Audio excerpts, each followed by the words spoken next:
ஒரு சில ஹோட்டலில் இதுக்கு முன்னாடி சாப்பிட்டு போனோம் 1/2 மணி நேரத்துக்கு முன்னாடி சாப்பிட்டு போயிருப்பான். இருந்தும் சாப்பிட்டு முடிச்ச இலை வைத்தியை காத்திருந்தால் விஜயகாந்த் மாதிரி அந்த டேபிளில் வெயிட்டருக்காக வெயிட் பண்ணிக்கிட்டே இருக்கும்.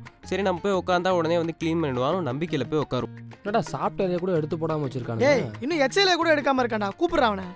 வந்துட்டாரா. நானும் சொல்லக்கூடாதுன்னு தான் நினச்சேன். சாப்பிட்டீங்கன்னா சட்டுப்புட்டு நினச்சி போனான்ல. இப்படி இலையை முடிச்சுட்டு உட்காந்தே இருந்தால் அடுத்த கஸ்டமர் உட்கார வேணாமா? ஏங்க நாங்கள் தாங்க அடுத்த கஸ்டமரு. என்னங்க சொல்கிறீங்க? அந்த கஸ்டமர்கிட்ட பில்லு வாங்க மட்டுமே. சரி நீங்கள் தள்ள கட்ட வேண்டியதான். ஒரு சில ஹோட்டலில் நம்ம ஆர்டர் பண்ணதுக்கு அப்புறம் தான் போய் அடுப்பையே பற்ற வைப்பானுங்க. அதனால சாப்பாடு வர்றதுக்கு 15 நிமிஷத்துலேருந்து 1 hour வரைக்கும் கூட ஆகும். ஓகே சூப்பர்ண்ணே. ஓகேயா பார்த்தேன். அதுக்கப்புறம் ரொம்ப நேரம் கழிச்சு வருவான். சரி ஆர்டர் தான் எடுத்துகிட்டு வரான்னு நினச்சா சார் ஆர்டர் சார்.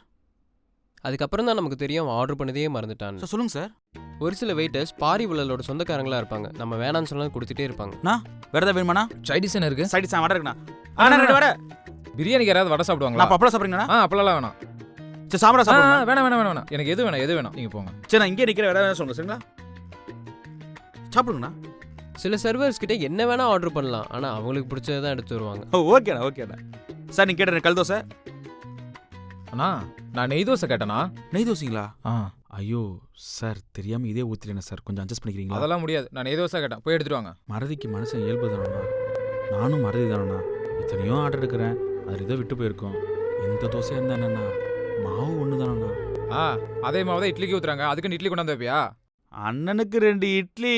அவர் கேட்டு நெய் தோசை பில்ல மட்டும்தான் வரும். சில பாசக்கார சர்வர்களும் இருக்காங்க. நான் சாம்பார் தானே கேட்டீங்க? நான் தண்ணி கேட்டேண்ணா. சரி மேலே ஊற்ற கீழே ஊத்தானா? சரி கீழே ஊற்றிடுங்க. மேலே ஊற்றிடுங்க. சரி ஓகேண்ணா. சட்னி வேணுமாண்ணா? சட்னி வேணாண்ணா. எனக்கு சட்னி சரி பிடிக்காது. ஓகேண்ணா. அண்ணா இப்போ 2 இட்லிக்கு ஏன்னா இவ்வளோ ஊற்றுனீங்க?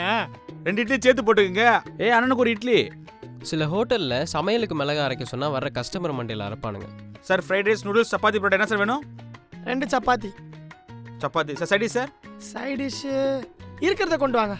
சார் சாரி சார் சப்பாத்தி நீங்கள் தனியாக சார் கிரேவி ஆர்டர் பண்ணணும். என்ன இருக்கு சார்? சிக்கன் கிரேவி இருக்குது 240 ரூபா, மட்டன் கிரேவி இருக்குது 340 ரூபா, ப்ரான் கிரேவி இருக்குது, ஃபிஷ் ஃப்ரை இருக்குது. எது வேணாலும் சாப்பிடலாம் சார். யோ என்ன அநியாயமா இருக்கு. ஏய் வா நம்ம எங்கேயாவது போய் சாப்பிடலாம் வா. ஏய் டைம் ஆயிடுச்சுடா. இங்கேயே சாப்பிட்டு போயிடலாமே. சரி 2 தயிர் சாதம் இருக்கு சார். தயிர் சாதம் 30 ரூபா, ஊறுகாய் 50 ரூபா. ஊறுகாய் இல்லாமல் தயிர் சாதம் வராது சார். அதுக்கு நீ இவ்வளோ வச்சுக்கோ. நான் போகிறேன். ஏய் 15-20 பேர்னு எவ்வளோ பெரிய கூட்டமாக போய் சாப்பிட்டாலும் சர்வருக்கு எப்போவுமே ஒருத்தனை தாங்க பிடிக்குது. 3 சப்பாத்தி. சார் சொல்லுங்கள் சார். ஆர்டர் என்ன சார் வேணும்? 3 சப்பாத்தி. 3 சப்பாத்திங்களா? ஆமாம். இலை கிழிஞ்சிருக்கு. இலை கிழிஞ்சிருக்குண்ணா. ஐயோ இந்த ஒரு இலை தானே பாருக்கு. கொஞ்சம் அட்ஜஸ்ட் பண்ணிக்கிறீங்களா? உங்களுக்கு என்ன வேணும்? 2 இட்லி. 2 இட்லி தான் சார். நீங்கள் சார் கொண்டு வந்து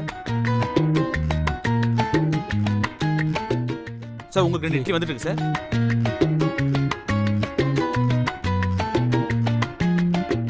நான் இட்லியே வைக்கல. ஓ சட்னி வேணாங்களா? சரிங்க சார். அண்ணா